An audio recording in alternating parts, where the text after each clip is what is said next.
Thank you, Mr. Chairman.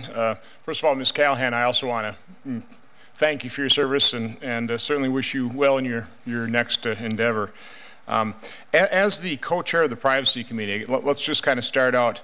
I'd like to get your assessment of the range of privacy practices and controls throughout the different agencies. Can you just kind of comment on that?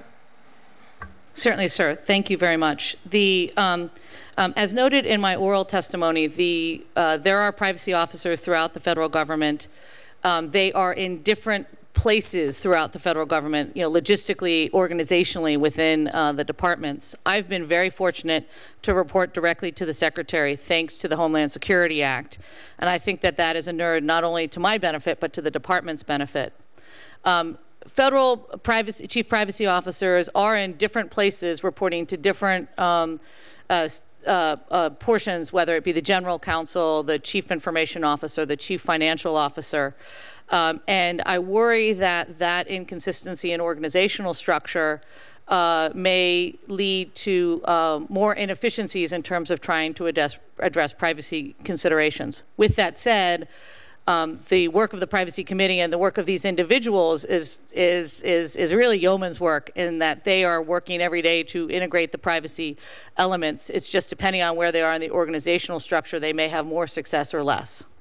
So would you say the range in terms of uniformity of privacy standards is primarily related to what? I mean, would you say that how high profile the privacy officer is in relationship to the secretary, or are there other factors at play?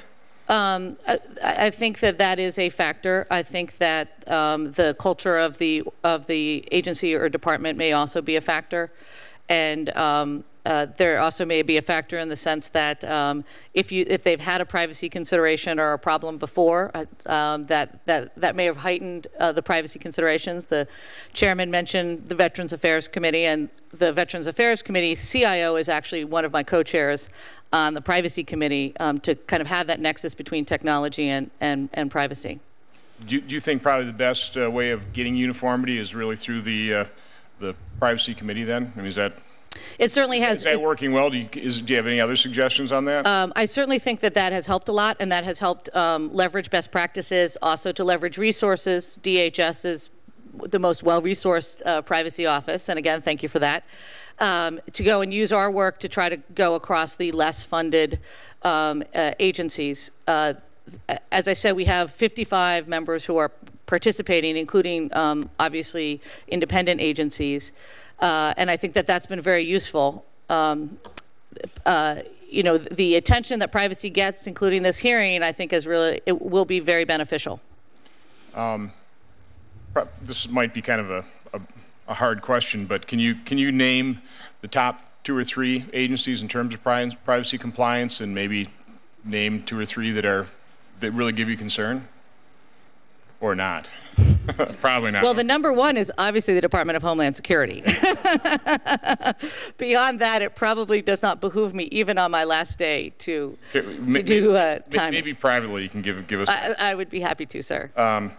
Mr. Long, can you give me some sense of your evaluation of how good these standards are for cyber protection, let's say in your agency, and you can maybe even generalize it throughout the federal government in comparison to the private sector? I can comment certainly on our agency, and that's one of the actions that we've been very busy with over the past decade has been to focus on IT improvements in architecture and technical controls.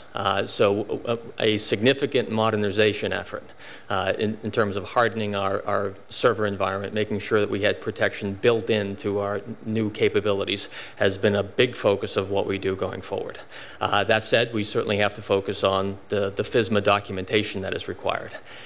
Even with all of this, we know that there are sophisticated attackers out there. We've been victim. Our contractor was a victim, and we felt the effects of that attack. So we need to go back and redouble our efforts, and that's exactly one of the efforts we're going through right now. We have felt that we've been focused on IT security, but this is a wake-up call, and we're going to look at it and look at it closely. Who do you rely on in terms of advising trying to set up your IT security? We have internally, and just behind me is our Chief Technology Officer. We'll focus on the Chief Technology person, and as well as the Chief Information Security Officer that reports to the Head of Technology. We recently established an office that reports now directly to me for enterprise risk management. And in addition, we'll reach out to the third-party providers of services, and now we're actually having reached out to DHS and to figure out whether we can learn things from different councils and then through other government bodies. Are you finding DHS to be very helpful from that standpoint? I mean, is that a really good core group to go to, or would you be better off going to potentially other agencies that may have? I mean, do you have a clue in terms of which agencies are hardened in terms of cybersecurity? Which ones lead the way? In terms of our outreach to DHS prior to this event and to other agencies, it was limited. We certainly participated on the Small Agency Council. We participated on multiple groups, the Chief Information Security Council. So we would rely on small government groups on an ad hoc basis. Now, as we react to a cyber attack on our vendor's network, we're now trying to figure out how we can formalize that better, whether it's through DHS or other groups within the government. And then secondly, informing a team to look at these issues to figure out whether we need to go to third-party private institutions to assist us with remediation and best practices on technology. Okay, thank you. I'm almost out of time. Are we going to do a second round, or? Okay, I'll wait.